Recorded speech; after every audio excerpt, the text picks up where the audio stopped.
द्वितीय पीयूसी के सभी छात्रों को मेरा नमस्कार। हम विश्वेश्वरैया पाठ को देख रहे थे।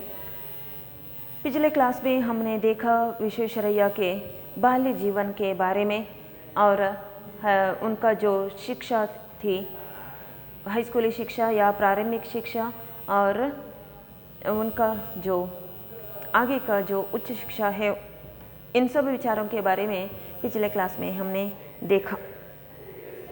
ಕಳೆದ ಕ್ಲಾಸಲ್ಲಿ ನಾವು ವಿಶ್ವೇಶ್ವರಯ್ಯ ಅವರ ಪಾಠವನ್ನು ನೋಡಿದ್ವಿ. ವಿಶ್ವೇಶ್ವರಯ್ಯ ಪಾಠದಲ್ಲಿ ನಾವು ವಿಶ್ವೇಶ್ವರಯ್ಯ ಅವರ ಬಾಲ್ಯ ಜೀವನದ ಬಗ್ಗೆ, ಆಮೇಲೆ ಅವರ ಶಿಕ್ಷಣದ ಬಗ್ಗೆ ನಾವು ನೋಡಿರುವಂಥದ್ದು.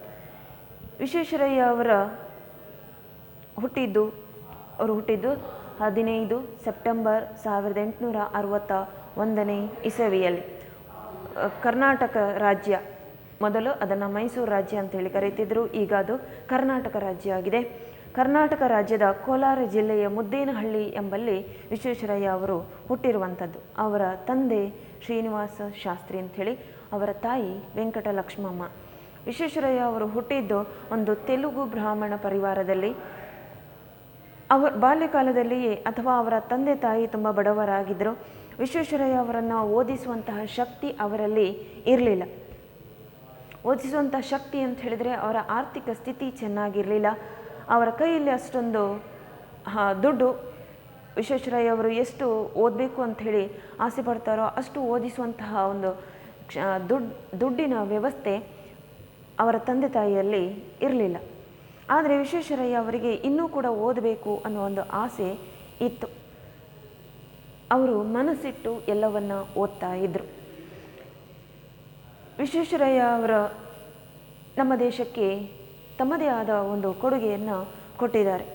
ಭಾರತ ದೇಶಕ್ಕೆ, ಭಾರತವನ್ನು ಒಂದು ಹೊಸ ದೇಶವನ್ನಾಗಿ ಅಥವಾ ಭಾರತ ದೇಶವನ್ನು ಪ್ರಗತಿಪರ ರಾಷ್ಟ್ರವನ್ನಾಗಿ ಮಾಡುವಲ್ಲಿ ಅನೇಕ ಜನರು ಶ್ರಮಿಸಿದ್ದಾರೆ. ಆ ರೀತಿ ತಮ್ಮದೇ ಆದ ಒಂದು ಕೊಡುಗೆಯನ್ನು ನಮ್ಮ ದೇಶಕ್ಕೆ ಎಷ್ಟೋ ಜನ ಮಹಾನ್ ವ್ಯಕ್ತಿಗಳು ಕೊಟ್ಟಿದ್ದಾರೆ. ಅಂತಹ ಮಹಾನ್ ವ್ಯಕ್ತಿಗಳಲ್ಲಿ ವಿಶ್ವೇಶ್ವರಯ್ಯ ಅವರು ಕೂಡ ಒಬ್ಬರು. ಅವರು ಒಬ್ಬರು ಉತ್ತಮ ಆಡಳಿತಗಾರರು ಹಾಗೂ ಮೇಲ್ಸ್ತರದ ಇಂಜಿನಿಯರು ಕೂಡ ಆಗಿದ್ದರು. ಯಾಕೆಂದರೆ ಅವರು ಮೈಸೂರು ರಾಜ್ಯದಲ್ಲಿ ಆ ಸಮಯದಲ್ಲಿ ಬ್ರಿಟಿಷರು ಇದ್ದಂತಹ ಸಮಯದಲ್ಲಿ ದಿವಾನರಾಗಿ ಕೆಲಸ ಮಾಡಿದರು. ದಿವಾನರಾಗಿ ಉತ್ತಮ ಆಡಳಿತ ವ್ಯವಸ್ಥೆಯನ್ನು ಅವರು ತೋರಿಸಿದರು ಮೈಸೂರಲ್ಲಿ. ವಿಶ್ವೇಶ್ವರಯ್ಯ ಅವರ ಮೂಲಕ ಅವರೇ ತಾವು ಸ್ವತಃ ಮಾಡಿದಂತಹ ಅನೇಕ ಡ್ಯಾಮ್ಗಳು, ಅನೇಕ ಕೈಗಾರಿಕೆಗಳು ನಮ್ಮ ಕಣ್ಣ ಮುಂದೆ ಇವೆ. ಉದಾಹರಣೆಗೆ ಮಂಡ್ಯ ಜಿಲ್ಲೆಯಲ್ಲಿರುವಂತಹ KRS ಡ್ಯಾಮ್ ಇರಬಹುದು, ಅಥವಾ ಇತರ ಫ್ಯಾಕ್ಟ್ರಿಗಳು, ಕೈಗಾರಿಕೆಗಳು, ಇದೆಲ್ಲವೂ ನಮ್ಮ ಕಣ್ಣೆದುರು ಈಗ ಅವರ ಒಂದು ಬುದ್ಧಿವಂತಿಕೆಗೆ, ಅವರ ಒಂದು ಪ್ರತಿಭೆಗೆ, ಅವರ ಮೇಧಾಶಕ್ತಿಗೆ ಸಾಕ್ಷಿಯಾಗಿ ಈಗಲೂ ನಮ್ಮ ಕಣ್ಣೆದುರು ಇವೆ. ದೇಶ ವಿದೇಶದ ಜನರು ಅವರ ಈ ಒಂದು ಬುದ್ಧಿವಂತಿಕೆಯನ್ನು, ಪ್ರತಿಭೆಯನ್ನು ಕಣ್ಣ ತುಂಬ ನೋಡಿ ಅವರನ್ನು ಹೊಗಳ್ತಾ ಇದ್ದಾರೆ, ಮೆಚ್ಚುಗೆಯನ್ನು ವ್ಯಕ್ತಪಡಿಸ್ತಾ ಇದ್ದಾರೆ, ಆಶ್ಚರ್ಯ ವ್ಯಕ್ತಪಡಿಸ್ತಾರೆ. ಅವರು ಹೇಗೆ ಈ ರೀತಿಯಾಗಿ ಇದನ್ನೆಲ್ಲ ನಿರ್ಮಾಣ ಮಾಡಿದ್ರು ಅನ್ನೋದನ್ನು. ಖಡಕ್ವಾಸಲ ಅನ್ನೋ ಒಂದು ಅಣೆಕಟ್ಟು, ಸ್ವಯಂ ಚಾಲಿತ ಕವಾಟು, ಆ ರೀತಿಯ ಒಂದು ಅಣೆಕಟ್ಟನ್ನು ಅವರು ನಿರ್ಮಿಸಿದ್ದಾರೆ. ಅದನ್ನು ಕೂಡ ನೋಡಿ ಅನೇಕರು ಆಶ್ಚರ್ಯ, ದೇಶ ವಿದೇಶದ ಜನರು ಆಶ್ಚರ್ಯ ವ್ಯಕ್ತಪಡಿಸಿದ್ದಾರೆ. ಅಂತಹ ಮಹಾನ್ ವ್ಯಕ್ತಿ ವಿಶ್ವೇಶ್ವರಯ್ಯ ಅವರು ನಮ್ಮ ದೇಶಕ್ಕೆ ಕೊಟ್ಟಿರುವಂತಹ ಒಂದು ಸಿಂಚಾಯಿ ಅಂತ ಹೇಳಿದರೆ ನೀರಾವರಿ ವ್ಯವಸ್ಥೆ, ಆಮೇಲೆ ಕೈಗಾರಿಕೆಗಳು, ಇದೆಲ್ಲವೂ ಕೂಡ ನಮ್ಮ ಕಣ್ಣು ಮುಂದೆ ಇದೆ, ಅವರ ಬುದ್ಧಿವಂತಿಕೆಗೆ ಸಾಕ್ಷಿಯಾಗಿ ಇವೆ. ಈ ರೀತಿಯಾಗಿ ವಿಶ್ವೇಶ್ವರಯ್ಯ ಅವರು ನಮ್ಮ ದೇಶಕ್ಕೆ ಅಪಾರ ಕೊಡುಗೆಯನ್ನು ಕೊಟ್ಟಿದ್ದಾರೆ. ಅವರು ಹುಟ್ಟಿದಂತಹ ದಿವಸ 15 ಸೆಪ್ಟೆಂಬರ್. ಈ ದಿವಸ ನಾವು ಇಂಜಿನಿಯರ್ಸ್ ಡೇ ಅಂಥೇಳಿ ಆಚರಣೆಯನ್ನು ಮಾಡ್ತೇವೆ. ಹೀಗೆ ವಿಶ್ವೇಶ್ವರಯ್ಯ ಅವರು ಬಾಲ್ಯದಲ್ಲಿ ತುಂಬ ಕಷ್ಟದಿಂದ ಬೆಳೆದರು. ಆರ್ಥಿಕ ಪರಿಸ್ಥಿತಿ ಚೆನ್ನಾಗಿರಲಿಲ್ಲ. ಅವರ ತಂದೆ ತಾಯಿ ತುಂಬ ಬಡವರಾಗಿದ್ದರು. ಆದರೆ ವಿಶ್ವೇಶ್ವರಯ್ಯ ಅವರಿಗೆ ಓದಬೇಕು ಅನ್ನುವ ಆಸೆ ತುಂಬ ಇತ್ತು. ಹೇಗೋ ಅವರು ಪ್ರಾರಂಭಿಕ ಶಿಕ್ಷಣವನ್ನು, ಅಂದರೆ ಪ್ರೈಮರಿ ಶಿಕ್ಷಣವನ್ನು ತಮ್ಮ ಊರಾದಂತಹ ಮುದ್ದೇನಹಳ್ಳಿ ಇಲ್ಲಿ ಮುಗಿಸಿದರು. ವಿಶ್ವೇಶ್ವರಯ್ಯ ಅವರ ಹೆಸರು, ಪೂರ್ಣ ಹೆಸರು ಅಲ್ಲಿ ಎಂ ಅಂತ ಇದೆ. ಎಂ ಅಂತ ಹೇಳಿದರೆ ಮೋಕ್ಷಗುಂಡಂ ವಿಶ್ವೇಶ್ವರಯ್ಯ, ಇದು ಅವರ ಪೂರ್ಣ ಹೆಸರು. ಅವರು ಪ್ರಾರಂಭಿಕ ಶಿಕ್ಷಣವನ್ನು ಹೇಗೋ ಹಾಗೂ ಹೀಗೋ ತಮ್ಮ ಮುದ್ದೇನಹಳ್ಳಿಯಲ್ಲಿಯೇ ಮುಗಿಸ್ತಾರೆ. ಆಮೇಲೆ ಮುಂದಿನ ವಿದ್ಯಾಭ್ಯಾಸಕ್ಕೆ ಹೈಸ್ಕೂಲ್ ಶಿಕ್ಷಣವನ್ನು ಪಡೀಲಿಕ್ಕೆ ಅವರು ಬ್ಯಾಂಗ್ಳೂರಿಗೆ ತಲುಪಿದರು. ಆದರೆ ಬ್ಯಾಂಗ್ಳೂರಲ್ಲಿ ಸುಲಭದ ಮಾತಾಗಿರಲಿಲ್ಲ ಶಿಕ್ಷಣವನ್ನು ಪಡೆಯುವಂಥದ್ದು, ಅಲ್ಲಿರುವಂತಹ ಖರ್ಚನ್ನು ನಿಭಾಯಿಸುವಂಥದ್ದು. ಬೆಂಗಳೂರಿಗೆ ಬಂದು ಇವರು ತಮ್ಮ ಹೈಸ್ಕೂಲ್ ಶಿಕ್ಷಣವನ್ನು ಮುಂದುವರಿಸಿದರು. ಆದರೆ ಅಲ್ಲಿ ಬಾಡಿಗೆಯನ್ನು ಕೊಟ್ಟು, ರೆಂಟ್ ಕೊಟ್ಟು, ಇನ್ನೊಬ್ಬರ ಮನೆಯಲ್ಲಿ ಉಳ್ಕೊಂಡು ರೆಂಟ್ ಕೊಟ್ಟು ಬದುಕುವಂಥದ್ದು ತುಂಬ ಕಷ್ಟದಾಯಕವಾಗಿತ್ತು. ಅಷ್ಟೆಲ್ಲ ಹಣದ ವ್ಯವಸ್ಥೆ ಅವರಲ್ಲಿ ಇರಲಿಲ್ಲ. ಹಾಗಾಗಿ ಅವರೇನು ಮಾಡ್ತಾರೆ, ಸಂಬಂಧಿಕರ ಮನೆಯಲ್ಲಿ ಇದ್ದುಕೊಂಡು ತಮ್ಮ ಹೈಸ್ಕೂಲ್ ಶಿಕ್ಷಣವನ್ನು ಮುಂದುವರಿಸ್ತಾರೆ. ಹಾಗೂ ತಮ್ಮ ಶಿಕ್ಷಣಕ್ಕೆ ಸಹಾಯ ಆಗಬೇಕು ಅಂಥೇಳಿ, ತಮ್ಮ ಶಿಕ್ಷಣವನ್ನು ಮುಂದುವರಿಸಬೇಕು ಅನ್ನೋ ಕಾರಣಕ್ಕಾಗಿ ಆ ಒಂದು ಅಪಾರವಾದ ಆಸೆಯಿಂದಾಗಿ ಅವರು ಏನು ಮಾಡ್ತಾರೆ, ತಾವು ಹೈಸ್ಕೂಲ್ ಶಿಕ್ಷಣವನ್ನು ಪಡಿತಾ ಇರುವಾಗಲೇ ಇತರ ಸಣ್ಣ ಮಕ್ಕಳಿಗೆ ಟ್ಯೂಷನನ್ನು ಕೊಡುವುದರ ಮೂಲಕ ಅವರು ಸ್ವಲ್ಪ ಸಂಪಾದನೆಯನ್ನು ಮಾಡಿ ಆ ಹಣದಿಂದ ತಮ್ಮ ಹೈಸ್ಕೂಲ್ ಶಿಕ್ಷಣವನ್ನು ಮುಂದುವರಿಸಿದರು. ಆಮೇಲೆ ಮುಂದೆ PUC, ಸೆಕೆಂಡ್ PUC ಇದನ್ನು ಸಹ ಪಡ್ಕೊಂಡ್ರು. ಇದನ್ನು ಉತ್ತೀರ್ಣರಾದರು. ಆಮೇಲೆ ಡಿಗ್ರಿಯನ್ನು ಪಡೆಯುವುದಕ್ಕೋಸ್ಕರ ಅವರು ಬೆಂಗಳೂರಲ್ಲಿರುವಂತಹ ಸೆಂಟ್ರಲ್ ಕಾಲೇಜಿಗೆ ಸೇರಿಕೊಂಡ್ರು. ಅಲ್ಲಿ ಸೆಂಟ್ರಲ್ ಕಾಲೇಜಲ್ಲಿ तम BA पदविಯನ್ನು पढ़कोल्तारे। हाई स्कूली शिक्षा पाने के लिए वे बेंगलोर पहुँचे और वहाँ के बाद वे बेंगलोर में ही सेंट्रल कॉलेज में भर्ती हुए। वहाँ विशेषरया BA की उपाधि प्राप्त की। तब उनकी उम्र थी केवल 19 साल। सेंट्रल कॉलेज के प्रिंसिपल एक अंग्रेज थे। बेंगलोर के सेंट्रल कॉलेज के प्रिंसिपल एक अंग्रेज थे। उस समय अंग्रेज़ों का राज था हमारे देश में, इसलिए वहाँ सेंट्रल कॉलेज में प्रिंसिपल एक अंग्रेज थे। वे विशेषरया की योग्यता तथा गुणों से बहुत ही प्रभावित थे। उनकी जो योग्यता है या उनकी जो बुद्धिमत्ता है या उनकी जो प्रतिभा है, ये सब उन्होंने उस अंग्रेज़ प्रिंसिपल ने समझ लिया था। उन्होंने देख लिया था विशेषरया की प्रतिभा को। इसलिए उस अंग्रेज़ प्रिंसिपल ने क्या किया, वे विशेषरया से उनकी प्रतिभा से बहुत प्रभावित हो गए। इसलिए उस प्रिंसिपल ने विशेषरया के नाम से एक पत्र लिखा। उन्होंने पूना के साइंस कॉलेज के प्रिंसिपल के नाम एक सिफारिशी पत्र लिखा। विशेषरया के बारे में तारीफ करते हुए सेंट्रल कॉलेज के प्रिंसिपल ने एक पत्र लिखा। किसके लिए पत्र लिखा? पूना के साइंस कॉलेज के प्रिंसिपल के नाम पर एक पत्र लिखा। पूना के साइंस कॉलेज के प्रिंसिपल के नाम पर एक पत्र लिखा सेंट्रल कॉलेज के प्रिंसिपल ने। उस पत्र में विशेषरया की तारीफ की गई थी। वहाँ के प्रिंसिपल ने विशेषरया को अपने कॉलेज में भर्ती कर लिया। उस पत्र में विशेषरया की योग्यता के बारे में, उनकी बुद्धिमत्ता के बारे में, प्रतिभा के बारे में, तीक्ष्ण बुद्धि के बारे में, मेधा शक्ति के बारे में, सब विचारों के बारे में तारीफ की गई थी उस पत्र में। तो उस पत्र को पढ़कर प्रभावित हो गए पूना के साइंस कॉलेज के प्रिंसिपल और विशेषरया की योग्यता को देखकर उन्होंने विशेषरया को अपने साइंस कॉलेज में उन्हें भर्ती करवा ली। वहाँ के प्रिंसिपल ने विशेषरया को अपने कॉलेज में भर्ती कर लिया। यूँ विशेषरया की इंजीनियरिंग की शिक्षा प्रारंभ हुई। इस तरह से यूँ मतलब इस तरह से विश्वेश्वरैया की इंजीनियरिंग की शिक्षा प्रारंभ हुई। उनकी BE की शिक्षा वहाँ पूना के साइंस कॉलेज में प्रारंभ हुई। इसके बाद उन्हें छात्रवृत्ति भी मिल गई। इसके बाद उन्हें छात्रवृत्ति मतलब स्कॉलरशिप वह भी प्रारंभ या प्राप्त हुआ। फिर क्या था, वे निश्चिंत होकर अपना पूरा समय पढ़ाई में लगाने लगे। और क्या, विशेषरैया को बहुत ही मन था पढ़ने में। अब पढ़ने का जो मौका उन्हें मिला, स्कॉलरशिप भी मिल रहा था, और एक विद्यार्थी को और क्या चाहिए। जब उस विद्यार्थी को पढ़ने की बहुत ही ललक थी, बहुत ही इच्छा थी, तो उन्हें मौका प्राप्त हुआ और स्कॉलरशिप भी प्राप्त हुआ। और क्या चाहिए उस व्यक्ति को, उस विद्यार्थी को, तो वे निश्चिंत होकर, विश्वेश्वरैया बहुत निश्चिंत होकर अपना सारा मन पढ़ाई में लगाने लगे।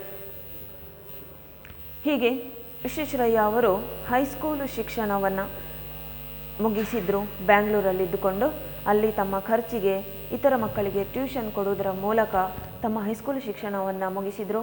ಆಮೇಲೆ ಮೆಟ್ರಿಕ್ ಅಂದರೆ ಸೆಕೆಂಡ್ PUC, ಈಗ ನೀವೇನು PUC ಓದ್ತಾ ಇದ್ದೀರಿ ಅದು ಸೆಕೆಂಡ್ PUC ಮುಗಿಸಿದರು. ಆಮೇಲೆ ಅಲ್ಲಿಯೇ ಸೆಂಟ್ರಲ್ ಕಾಲೇಜ್, ಬ್ಯಾಂಗ್ಳೂರಿನಲ್ಲಿ ಸೆಂಟ್ರಲ್ ಕಾಲೇಜಲ್ಲಿ ತಮ್ಮ ಡಿಗ್ರಿಯನ್ನು ಪಡೆಯುವುದಕ್ಕೋಸ್ಕರ ಅವರು ಅಲ್ಲಿ ಸೇರಿಕೊಂಡ್ರು ಸೆಂಟ್ರಲ್ ಕಾಲೇಜಿಗೆ. ಆ ಸೆಂಟ್ರಲ್ ಕಾಲೇಜಿಂದ ಅವರು ಡಿಗ್ರಿಯನ್ನು ಪಡ್ಕೊಂಡ್ರು, BA ಡಿಗ್ರಿಯನ್ನು ಪಡ್ಕೊಂಡ್ರು. ಅವರು ತಮ್ಮ 19ನೇ ವಯಸ್ಸಿನಲ್ಲಿಯೇ ಡಿಗ್ರಿ ಪದವಿಯನ್ನು ಪಡ್ಕೊಂಡ್ರು. BA ನಂತರ ಅವರು ಮತ್ತಿನ ಶಿಕ್ಷಣವನ್ನು ಪಡೆಯುವುದಕ್ಕೆ ಮೊದಲು ಏನಾಯಿತು, ಅವರ ಒಂದು ಯೋಗ್ಯತೆ, ಅವರ ಒಂದು ಪ್ರತಿಭೆ, ಅವರ ಒಂದು ತೀಕ್ಷ್ಣ ಬುದ್ಧಿ, ಇದನ್ನೆಲ್ಲ ಗಮನಿಸಿದಂತಹ ಸೆಂಟ್ರಲ್ ಕಾಲೇಜಿನ ಪ್ರಿನ್ಸಿಪಾಲ್ ಆಗ ಒಬ್ಬರು ಬ್ರಿಟಿಷರಾಗಿದ್ದರು. ಆ ಬ್ರಿಟಿಷ್ ಪ್ರಿನ್ಸಿಪಾಲ್ ಏನು ಮಾಡ್ತಾರೆ, ವಿಶ್ವೇಶ್ವರಯ್ಯ ಅವರ ಯೋಗ್ಯತೆ, ಅವರ ಬುದ್ಧಿವಂತಿಕೆ, ಅವರ ಒಂದು ಪ್ರತಿಭೆಯನ್ನು ಗುರುತಿಸಿ ಅವರ ಬಗ್ಗೆ ಒಂದು ಪತ್ರವನ್ನು ಬರೀತಾರೆ. ಯಾರಿಗೆ ಪತ್ರವನ್ನು ಬರೀತಾರೆ? ಪೂನಾದ ಸೈನ್ಸ್ ಕಾಲೇಜಿನ ಪ್ರಿನ್ಸಿಪಾಲರಿಗೆ ಒಂದು ಪತ್ರವನ್ನು ಬರೆದರು. ಆ ಪತ್ರದಲ್ಲಿ ವಿಶ್ವೇಶ್ವರಯ್ಯ ಅವರ ಯೋಗ್ಯತೆ, ಅವರ ಪ್ರತಿಭೆ, ಬುದ್ಧಿವಂತಿಕೆ ಇದೆಲ್ಲದರ ಬಗ್ಗೆ ಗುಣಗಾನವನ್ನು ಮಾಡಿದರು. ಅದರಲ್ಲಿ ಹೊಗಳಿ ಬರೆದಿದ್ದರು ವಿಶ್ವೇಶ್ವರಯ್ಯ ಅವರ ಬಗ್ಗೆ.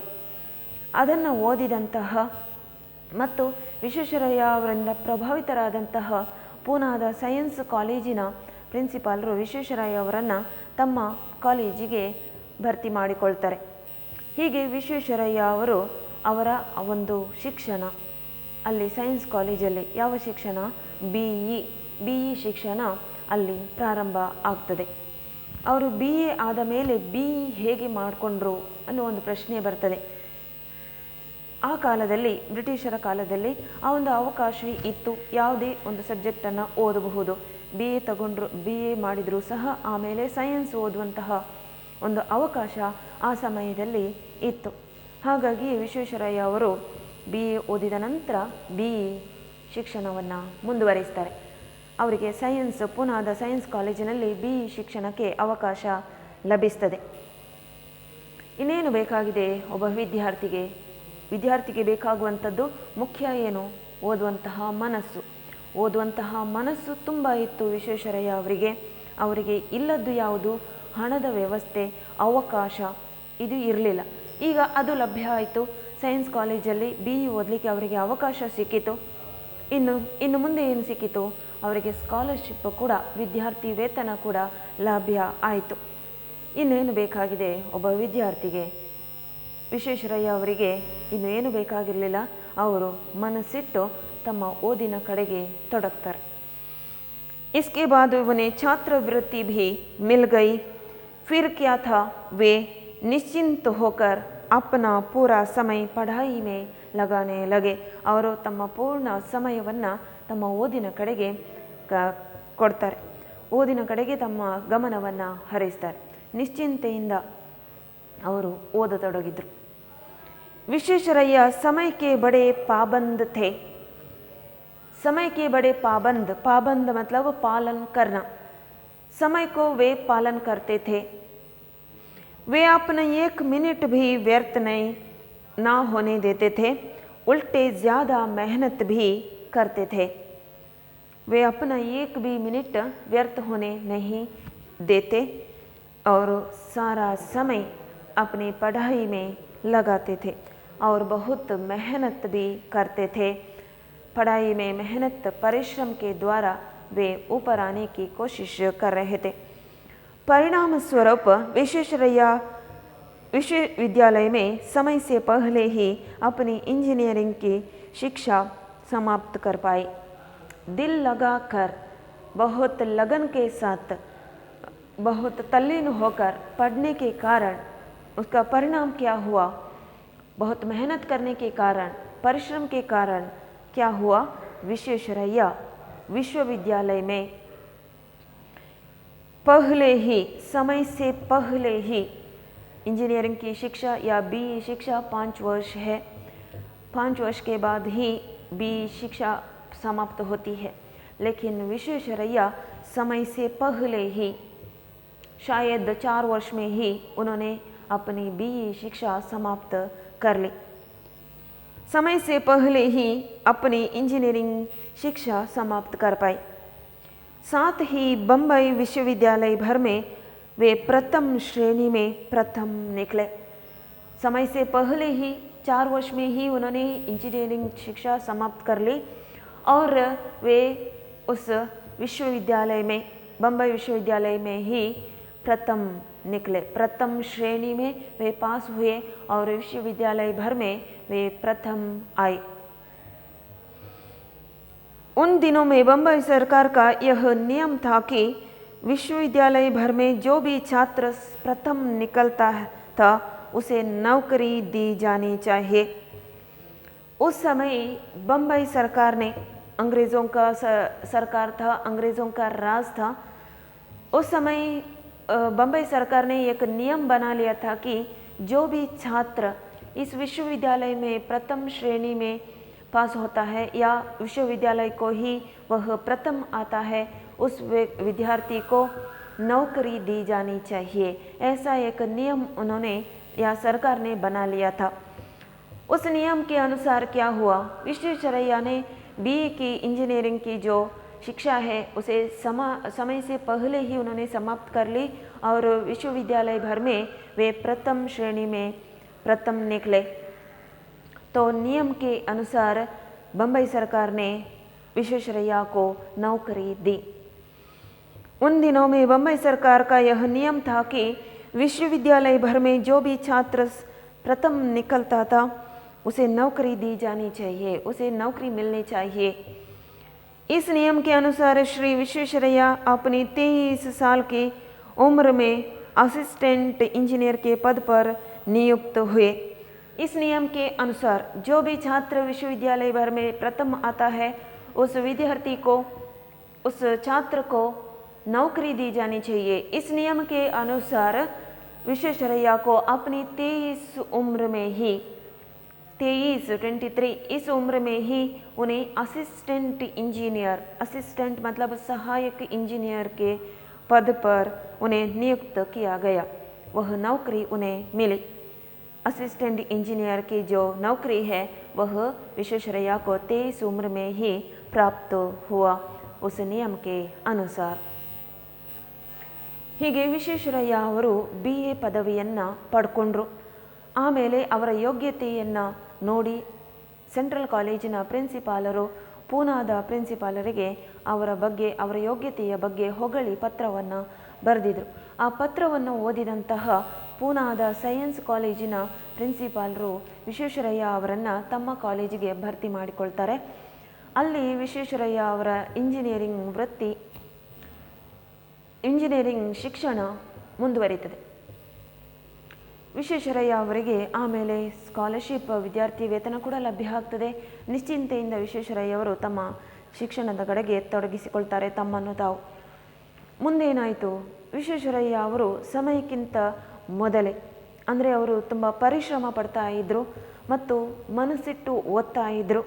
ತಮ್ಮ ಪರಿಶ್ರಮ ಒಂದು ನಿಮಿಷ ಕೂಡ ವ್ಯರ್ಥವನ್ನು ಮಾಡ್ತಾ ಇರಲಿಲ್ಲ. ಒಂದು ನಿಮಿಷ ವ್ಯರ್ಥ ಮಾಡದೆ ತಮ್ಮ ಓದಿನ ಕಡೆಗೆ ತಮ್ಮ ಗಮನವನ್ನು ಹರಿಸ್ತಾ ಇದ್ದರು. ತುಂಬ ಪರಿಶ್ರಮ ಪಡ್ತಾ ಇದ್ದರು. ಈ ಒಂದು ಪರಿಶ್ರಮದ ಪರಿಣಾಮವಾಗಿ ಅಥವಾ ಪರಿಶ್ರಮದ ಫಲದಿಂದಾಗಿ ವಿಶ್ವೇಶ್ವರಯ್ಯ ಅವರಿಗೆ ಲಭ್ಯ ಆಯಿತು. ವಿಶ್ವೇಶ್ವರಯ್ಯ ಸಮಯಕ್ಕಿಂತ ಮೊದಲೇ, ಅಂದರೆ ಸಾಮಾನ್ಯವಾಗಿ ಇಂಜಿನಿಯರಿಂಗ್ ಅಥವಾ BE ಇದು ಶಿಕ್ಷಣ ಇರುವಂಥದ್ದು 5 ವರ್ಷ. ಬಹುಶಃ ವಿಶ್ವೇಶ್ವರಯ್ಯ ಅವರು ಸಮಯಕ್ಕಿಂತ ಮೊದಲೇ ಅಂತ ಹೇಳಿದರೆ ಬಹುಶಃ 4 ವರ್ಷದಲ್ಲಿಯೇ ಅವರು ತಮ್ಮ BE ಶಿಕ್ಷಣವನ್ನು ಮುಗಿಸಿದರು. ಅಷ್ಟು ಅಲ್ಲದೆ ವಿಶ್ವೇಶ್ವರಯ್ಯ ಅವರು ಆ ಬೊಂಬೈ ವಿಶ್ವವಿದ್ಯಾನಿಲಯದಲ್ಲಿ ಪ್ರಥಮ ಶ್ರೇಣಿಯಲ್ಲಿ ಪಾಸಾದರು ಮತ್ತು ಬೊಂಬೈ ವಿಶ್ವವಿದ್ಯಾನಿಲಯಕ್ಕೆ ಅವರು ಪ್ರಥಮ ಬಂದರು ತಮ್ಮ ಈ BE ಶಿಕ್ಷಣದಲ್ಲಿ. ಆಗ ಬೊಂಬೈ ಸರಕಾರ ಒಂದು ನಿಯಮವನ್ನು ಮಾಡಿತ್ತು. ಯಾವ ವಿದ್ಯಾರ್ಥಿ ಈ ವಿಶ್ವವಿದ್ಯಾನಿಲಯಕ್ಕೆ, ಈ ಬೊಂಬೈ ವಿಶ್ವವಿದ್ಯಾನಿಲಯಕ್ಕೆ ಪ್ರಥಮ ಬರ್ತಾರೋ ಅಂತಹ ವಿದ್ಯಾರ್ಥಿಗೆ ಶಿಕ್ಷಣ ಅಥವಾ ಅಂತಹ ವಿದ್ಯಾರ್ಥಿ ಈ ಸರಕಾರಿ ಉದ್ಯೋಗ, ಅಂತಹ ವಿದ್ಯಾರ್ಥಿಗೆ ಸರಕಾರಿ ಉದ್ಯೋಗವನ್ನು ಕೊಡಬೇಕು ಅನ್ನುವ ಒಂದು ನಿಯಮವನ್ನು ಮಾಡಿತ್ತು. ಯಾರು ವಿಶ್ವವಿದ್ಯಾಲಯಕ್ಕೆ ಪ್ರಥಮ ಫಸ್ಟ್ ಬರ್ತಾರ ಅಂತಹ ವಿದ್ಯಾರ್ಥಿಗೆ ಸರಕಾರಿ ಉದ್ಯೋಗವನ್ನು ಕೊಡಬೇಕು ಅನ್ನೋ ಒಂದು ನಿಯಮವನ್ನು ಬೊಂಬೈ ಸರ್ಕಾರ ಮಾಡಿಕೊಂಡಿತ್ತು. ಆ ನಿಯಮದ ಪ್ರಕಾರ ವಿಶ್ವೇಶ್ವರಯ್ಯ ಅವರಿಗೆ ತಮ್ಮ 23ನೇ ವಯಸ್ಸಿನಲ್ಲಿಯೇ ಅಸಿಸ್ಟೆಂಟ್ ಇಂಜಿನಿಯರ್ ಅನ್ನುವ ಹುದ್ದೆ ಲಭ್ಯ ಆಗ್ತದೆ. ಅಸಿಸ್ಟೆಂಟ್ ಅಂತ ಹೇಳಿದರೆ ಸಹಾಯಕ ಇಂಜಿನಿಯರ್ ಒಂದು ಹುದ್ದೆ ಅವರಿಗೆ ಲಭ್ಯ ಆಗ್ತದೆ. ಹೀಗೆ ತಮ್ಮ ಸಣ್ಣ ವಯಸ್ಸಿನಲ್ಲಿ 23ನೇ ವಯಸ್ಸಿನಲ್ಲಿಯೇ ವಿಶ್ವೇಶ್ವರಯ್ಯ ಅವರು ಅಸಿಸ್ಟೆಂಟ್ ಇಂಜಿನಿಯರ್ ಆಗಿ ತಮ್ಮ ಕೆಲಸವನ್ನು ಪ್ರಾರಂಭ ಮಾಡ್ತಾರೆ. ಅವರ ಬೊಂಬೈ ಸರ್ಕಾರದ ನಿಯಮದ ಪ್ರಕಾರ ಅವರಿಗೆ ಈ ಒಂದು ಹುದ್ದೆ ಲಭ್ಯ ಆಗಿತ್ತು, ಈ ಒಂದು ಕೆಲಸ ಅವರಿಗೆ ಲಭಿಸಿತು. इस तरह से विश्वेश्वरैया अपनी 23 उम्र में ही असिस्टेंट इंजीनियर के पद पर नियुक्त हुए और उस पद पर रहकर वे अपना काम शुरू किया. उन्होंने बम्बई सरकार की नौकरी करते विश्वेश्वरैया ने नहरों के निर्माण के कार्य में बड़ी दक्षता प्राप्त की. बम्बई सरकार की नौकरी करते विश्वेश्वरैया ने नहरों के निर्माण, बम्बई सरकार के असिस्टेंट इंजीनियर के पद पर नियुक्त होने के कारण या वह नौकरी उन्हें प्राप्त होने के कारण विश्वेश्वरैया ने बाद में क्या किया, नहरों के निर्माण में अपने बड़ी दक्षता दिखाई. मुख्यतः शहरों के लिए पानी तथा नालियों का प्रबंध करने में वे बहुत ही निपुण निकले. असिस्टेंट इंजीनियर के पद पर नियुक्त हुए विश्वेश्वरैया ने अपनी नौकरी को, अपना जो काम उन्होंने प्रारंभ किया, कैसा काम प्रारंभ किया, उन्होंने नहरों के निर्माण के लिए जो दक्षता उन्होंने दिखाई उसे देखकर आश्चर्य होता है. नहरों के निर्माण में या नहरों के निर्माण के कार्य में उन्होंने जो दक्षता दिखाई वह बहुत तारीफ करने वाले विचार थे. मुख्यतः शहरों के लिए पानी तथा नालियों का प्रबंध करने में बहुत ही निपुण निकले. विश्वेश्वरैया ने शहरों के लिए पानी की व्यवस्था, जब समस्या थी पीने के पानी की व्यवस्था करने में, वह भी शहरों के लिए, शहरों के घर घर में, शहर में जो लोग रहते हैं उन लोगों के घर घर पीने के पानी की व्यवस्था करना एक सामान्य विचार नहीं था. वह बहुत ही मुश्किल का काम था.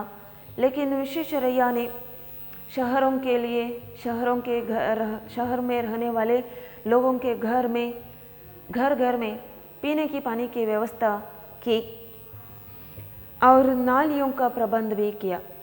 नालियाँ जो है उन नालियों में समस्या दिखाई दे रही थी, उन नालियों को भी उन्होंने ठीक करवा दी. इन सब में शहरों के लिए पानी की व्यवस्था और नालियों के निर्माण, इन सब में उन्होंने अपनी दक्षता दिखाई. शहरों के लिए पीने के पानी की व्यवस्था करना आसान काम नहीं था. पानी को इकट्ठा करना तथा घरों तक पहुंचाने में असाधारण मेधा की ज़रूरत थी. उस समय शहरों के लिए, शहर में रहने वाले लोगों के लिए और या उनके घर घर में पीने के लिए पानी की व्यवस्था करना वह कोई साधारण बात नहीं थी. और पानी को इकट्ठा करना और उस पानी को हर घर तक पहुंचाना, यह काम भी साधारण काम नहीं था. इस काम के लिए असाधारण मेधा की, असाधारण बुद्धिशक्ति की ज़रूरत थी. विश्वेश्वरैया में वह मेधा थी, वह बुद्धिशक्ति उनमें थी, इसलिए विश्वेश्वरैया ने शहर में, बम्बई शहर के लोगों के घर घर पीने के पानी की व्यवस्था करवा दी। उन्होंने सब लोगों को पीने के लिए पानी की व्यवस्था करवा दी। इसलिए अनेक प्रमुख नगरों के लिए पानी तथा नालियों की व्यवस्था करने हेतु वे निमंत्रित किए गए थे। इसलिए विश्वेश्वरैया में असाधारण प्रतिभा थी और तीक्ष्ण बुद्धिमत्ता थी, मेधा शक्ति उनमें थी। इस कारण से उनकी योग्यता, उनकी असाधारण बुद्धिशक्ति या तीव्र एक मेधा शक्ति, यह सब देखकर, यह सब इन सब विचारों से प्रभावित होकर बम्बई सरकार ने क्या किया, विश्वेश्वरैया को शहरों के लोगों के घर तक पीने के पानी की व्यवस्था करना या और भी अन्य शहरों के या नगरों में रहने वाले लोगों के घर तक पीने की पानी की व्यवस्था करने के लिए और नालियों के निर्माण के लिए विश्वेश्वरैया को ही उन्होंने भेज दिया या निमंत्रित किया। इस तरह से विश्वेश्वरैया ने शहरों के घरों तक पीने के लिए पानी की व्यवस्था या नालियों के निर्माण में, इन सब में अपनी दक्षता दिखाई, अपनी बुद्धिमत्ता को उन्होंने दिखाया। ಹೀಗೆ ವಿಶ್ವೇಶ್ವರಯ್ಯ ಅವರು ತಮ್ಮ 23ನೇ ವಯಸ್ಸಿನಲ್ಲಿ ಅಸಿಸ್ಟೆಂಟ್ ಇಂಜಿನಿಯರ್ ಆಗಿ ನೇಮಕಗೊಳ್ತಾರೆ. ಬೊಂಬೈ ಸರ್ಕಾರದ ನಿಯಮದ ಪ್ರಕಾರ ಅವರು ಈ ರೀತಿಯಾಗಿ ಆ ಹುದ್ದೆಗೆ ಅಲಂಕೃತರಾಗ್ತಾರೆ. ಅಸಿಸ್ಟೆಂಟ್ ಇಂಜಿನಿಯರ್ ಆದ ಮೇಲೆ ವಿಶ್ವೇಶ್ವರಯ್ಯ ಅವರಿಗೆ ಯಾವ ಕೆಲಸ ಲಭಿಸ್ತದೆ? ವಿಶ್ವೇಶ್ವರಯ್ಯ ಅವರಿಗೆ ನಗರಗಳಲ್ಲಿ ಇರುವಂತಹ ಜನರ ಮನೆ ಮನೆಗೆ ಕುಡಿಯುವ ನೀರಿನ ವ್ಯವಸ್ಥೆಯನ್ನು ಮಾಡುವಂತಹ ಒಂದು ಕಾರ್ಯ ಸಿಗ್ತದೆ. ಆಮೇಲೆ ನಾಲಿಯೊಂಕ ನಿರ್ಮಾಣ, ನಾಲಿ ಅಂತ ಹೇಳಿದರೆ ಡ್ರೈನೇಜ್ಗಳು, ಆ ಡ್ರೈನೇಜ್ಗಳಲ್ಲಿ ಸಮಸ್ಯೆ ಕಾಣಿಸಿದಾಗ ಅದನ್ನು ಸರಿಪಡಿಸುವಂತಹ ಒಂದು ಕೆಲಸ, ಈ ಕಾರ್ಯ ವಿಶ್ವೇಶ್ವರಯ್ಯ ಅವರಿಗೆ ವಹಿಸ್ತಾರೆ. ವಿಶ್ವೇಶ್ವರಯ್ಯ ಅವರು ತಮ್ಮ ಬುದ್ಧಿವಂತಿಕೆಯಿಂದ, ತಮ್ಮ ಮೇಧಾಶಕ್ತಿಯಿಂದ ಶಹರ ಅಥವಾ ನಗರಗಳಲ್ಲಿ ಇರುವಂತಹ ಕುಡಿಯುವ ನೀರಿನ ಒಂದು ಕೊರತೆ ಏನಿದೆ ಅದನ್ನು ನೀಗಿಸ್ತಾರೆ. ನೀರನ್ನು ಒಟ್ಟುಗೂಡಿಸುವಂಥದ್ದು ಅಥವಾ ನೀರನ್ನು ಶೇಖರಿಸುವಂಥದ್ದು ಮತ್ತು ಆ ಕುಡಿಯುವ ನೀರನ್ನು ನಗರಗಳಲ್ಲಿರುವಂತಹ ಎಲ್ಲರ ಮನೆಗೆ ತಲುಪಿಸುವಂಥದ್ದು, ಇದೆಲ್ಲ ಈ ರೀತಿಯ ವ್ಯವಸ್ಥೆಯನ್ನು ಮಾಡುವಂಥದ್ದು, ಇದೆಲ್ಲ ಸಾಧಾರಣ ವ್ಯಕ್ತಿಯಿಂದ ಸಾಧ್ಯ ಇಲ್ಲ. ಸಾಧಾರಣ ಬುದ್ಧಿವಂತಿಕೆ ಇರುವಂತಹ ವ್ಯಕ್ತಿಗಳಿಂದ ಇದು ಖಂಡಿತ ಸಾಧ್ಯ ಇಲ್ಲ. ಹಾಗಾಗಿ ವಿಶ್ವೇಶ್ವರಯ್ಯ ಅವರಲ್ಲಿ ಅಸಾಧಾರಣ ಬುದ್ಧಿಶಕ್ತಿ, ಒಂದು ಪ್ರತಿಭೆ ಅವರಲ್ಲಿ ಇದೆ. ಅವರು ಈ ಕೆಲಸವನ್ನು ಮಾಡಲಿಕ್ಕೆ ಒಬ್ಬ ಯೋಗ್ಯ ವ್ಯಕ್ತಿ ಅಂಥೇಳಿ ಅವರ ಯೋಗ್ಯತೆಯನ್ನು ಗುರುತಿಸಿದಂತಹ ಬೊಂಬೈ